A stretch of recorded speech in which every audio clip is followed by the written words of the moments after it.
नमः शिवाय। हर हर महादेव। जय शंकर की। ओम गुरुवे नमः। हर हर महादेव। बंधुओं, भक्तों, आज का सत्संग का विषय है 8वां अंक।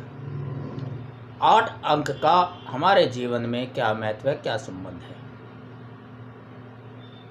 उसके बाद 9वां अंक बताया जाएगा, उसके बाद 0 अंक बताया जाएगा। इससे पहले के अंक पहले के सत्संगों में हम कर चुके हैं। जिन बंधुओं को नहीं प्राप्त हुआ तो इससे पहले की वीडियो देख सकते हैं। अब 8वां अंक है, तो जब ये 0 के अंक तक ये महत्व खत्म हो जाएंगे तो उसके बाद हम इनका ज्योतिषीय ज्ञान कि ज्योतिष के अनुसार ये क्या फल देते हैं, क्या विधान है इनका, यह बताया जाएगा। तो आप सत्संग में भगवान की, भोलेनाथ की कृपा से जुड़े रहें। बड़ा अद्भुत सत्संग है। कई भक्तों ने कहा था कि आप ज्ञान की बातें तो कहते हो, सत्संग की बातें तो कहते हो, तो हमारे जीवन से संबंधित भी बातें कहें जिससे हमें लाभ मिले। तो इसलिए ये सत्संग अंकों के ऊपर बनाया जा रहा है, आपके समक्ष प्रस्तुत किया जा रहा है, आपके विशेष अनुग्रह में। तो चलिए 8 अंक बड़ा ही मायावी है। इसे मायावी अंक कहते हैं। माया ठगने ठगे रही। संसार में जो माया है ये सबको ठग रही है, ईश्वर के समीप नहीं आने देती।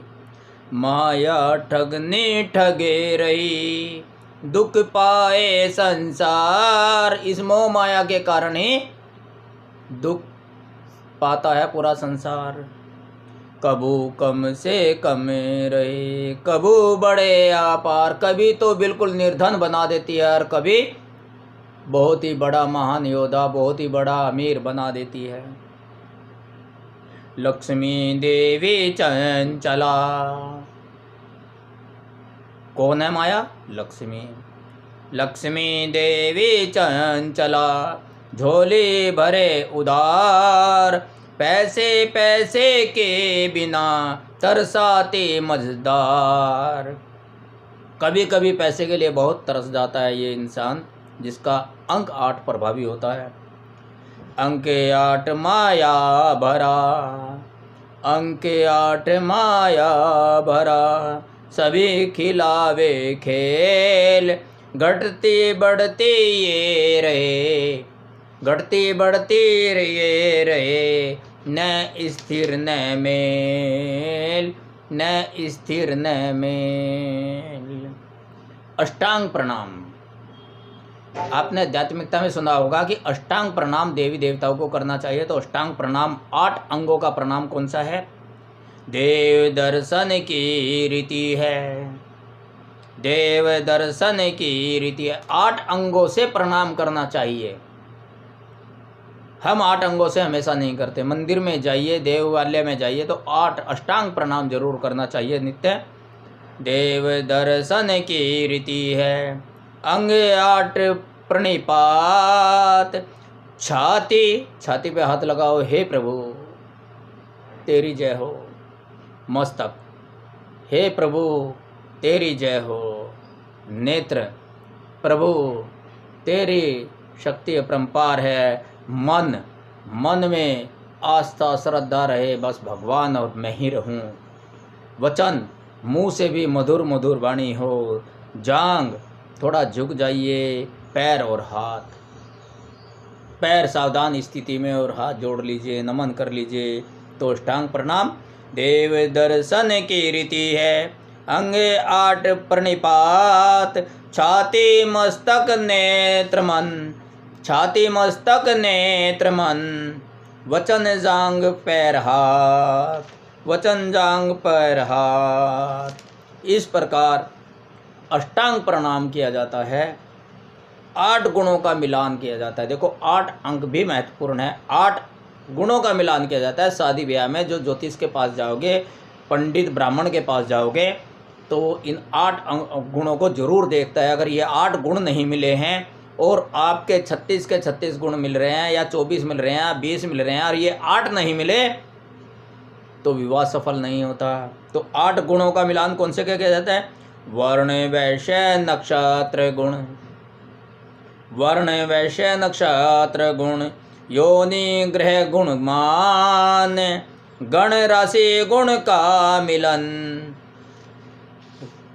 गण राशि गुण का मिलन, नाड़ी गुण पहचान। नाड़ी दोष भी जरूर मिलाया जाता है और मिलाना चाहिए। अगर सब कुछ मिल रहा है और नाड़ी दोष नहीं मिल रहा है, नाड़ी दोष है उसमें, यानी कि एक ही नाड़ी नहीं होनी चाहिए। अगर वर की मध्य है तो स्त्री की भी मध्य नहीं होनी चाहिए, तो इसका विधान कहा गया है। वह अन्यथा 10-15 साल बाद वो विवाह सफल नहीं होगा, कुछ ना कुछ विघ्न बाधा आने लगेगी गृहस्थी में। तो अष्टमूर्तियाँ, 8 प्रकार की मूर्तियाँ हैं देवी देवताओं की। देखिए कौन सी? क्षिति मूर्ति शिव को कहें, जल मूर्ति भवमान, संसार को जलमग्न मान लीजिए, जल को मूर्ति मान लीजिए संसार की। अग्नि मूर्ति रुद्र की, वायु मूर्ति उग्रजान, आकाश मूर्ति भीम सुन, पशुपति मूर्ति यजमान, चंद्र मूर्ति महादेव हैं, चंद्र मूर्ति महादेव हैं, सूर्य मूर्ति है ईशान। अष्टमूर्ति के नाम से, अष्टमूर्ति के नाम से कहे सभी विद्वान, जाने जाकी भावना फल देते भगवान। ये 8 मूर्तियां हैं, ये प्रकृति की 8 मूर्तियां हैं, भगवान की 8 मूर्तियां हैं। जो जैसी जिसकी भावना होती है, जिस भावना के साथ वो आता है, मन में जो विचार उसका चल रहा है, मुंह में राम बगल में छुरी अगर लेकर आ रहा है तो उसे छुरी का पाप तो लगेगा। इसलिए मन में भी श्रद्धा भाव, असीम प्रेम सबके प्रति लेकर आए, कल्याण का भाव सबके प्रति और अपने प्रति लेकर आए। तो भावना को देखता है, जाने जाकी भावना फल देते भगवान। जैसी जिसकी भावना होती है उसी के अनुसार भगवान फल देते हैं। अब 8 भुजा का मकान देखिए, सभी कहते हैं कहीं भी वास्तु दोष अगर जमीन में है तो हम चौमुखा भवन बना लेते हैं, घर बना लेते हैं। 8 भुजाओं वाला भवन बहुत ऊर्जावान होता है, 8 कोने वाला, 8 दिशाएं प्रदर्शित होनी चाहिए। हमें 4 दिशाओं का फल मिलता है, क्या बताओ 4 दिशाएं अशुभ हो, तो 8 कोने होने चाहिए। ऐसे ऐसे ऐसे ऐसे 8 कोने होने चाहिए। एक कोने को 2 कोने के रूप में बना लीजिए तो 8 हो जाएंगे। तो 8 कोनों का भवन बड़ा सुखदायी होता है, बड़ा आनंददायी होता है, आनंदमय जीवन हो जाता है वहाँ के रहने वालों का, प्रेम सद्भावना हो जाती है। तो वास्तु का हमारे जीवन पर बहुत गहरा प्रभाव पड़ता है। भवन भी देख समझकर बनाना चाहिए, नींव भी 8 कोनों के अनुसार ही रखनी चाहिए। तो 8 भुजा का मकान के बारे में शास्त्र क्या कहते हैं सुनिए। 8 भुजाओं से घिरा, 8 भुजाओं से घिरा, भवन कोई बनवाए, 8 भुजाओं से घिरा, भवन कोई बनवाए, सुख शांति पाए सदा, सुख शांति पाए सदा, कष्ट सभी मिट जाए, कष्ट सभी मिट जाए। दोबारा कहता हूँ मैं, सुन लीजिए, बड़े महत्वपूर्ण चीज़ें हैं। अगर आप कुछ नहीं कर सको तो ये तो सुधार कर ही लेना चाहिए। 8 भुजाओं से घिरा, भवन कोई बनवाए, सुख शांति पाए सदा, कष्ट सभी मिट जाए, कष्ट सभी मिट जाए।